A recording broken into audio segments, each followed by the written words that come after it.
Hello guys, good evening. आज हम आ चुके हैं एक नई वीडियो के साथ जिसमें हम जाने वाले हैं भोपाल। तो चलिए शुरू करते हैं इस वीडियो को।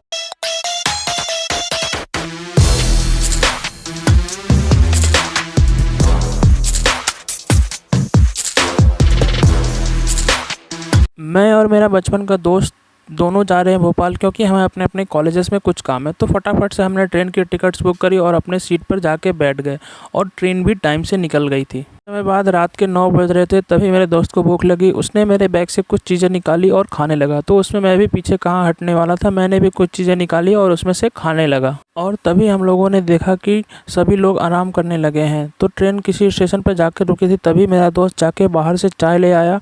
तब हमने सफ़र की पहली चाय का लुत्फ़ उठाया। उसके बाद मैं फ़ोन चलाने लगा, तभी अचानक से देखा तो रात के 2 बज गए थे। मैंने बाहर जाकर देखा तो ट्रेन कहीं बीच में रुकी हुई थी और चारों तरफ अंधेरा छाया हुआ था, कुछ भी दिखाई नहीं दे रहा था। उसके कुछ ही समय बाद मेरा दोस्त अपनी सीट से उठकर वापस मेरी सीट पर आ गया। तो हमने उस साथ में बैठकर काफ़ी मस्ती भरे बातें करी और रात को एंजॉय करते हुए आगे बढ़ गए।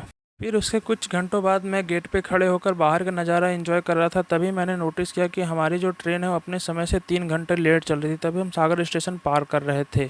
कुछ समय बाद हमने देखा सुबह हो चुकी थी। तो फिर हमने बाहर विंडो सीट से बाहर का कुछ नज़ारा एंजॉय किया। फिर आखिरकार इतनी मुश्किलों के बाद हम फाइनली भोपाल पहुंच गए। उसके बाद हमने ऑटो बुक करी और फटाफट से रेडी होकर निकल गए। बाद हमने नाश्ते के लिए पेटिस खाई, जो काफ़ी अच्छा था। उसके बाद हम लोग दोनों अपने अपने कॉलेज के लिए निकल गए और मेरा दोस्त बस पकड़ के कॉलेज के लिए निकल। उसके बाद मैंने अपने लिए फटाफट से रैपिडो बुक करी और कुछ नज़ारे को एंजॉय करते हुए भोपाल के हमने पीपल्स मॉल को देखा। और भी आगे बहुत सारी चीज़ें को देखते हुए हम धीरे धीरे अपने कॉलेज की ओर पहुँच गए। और कॉलेज पहुंचकर हमने फटाफट से अपना काम ख़त्म किया और वापस आ गए।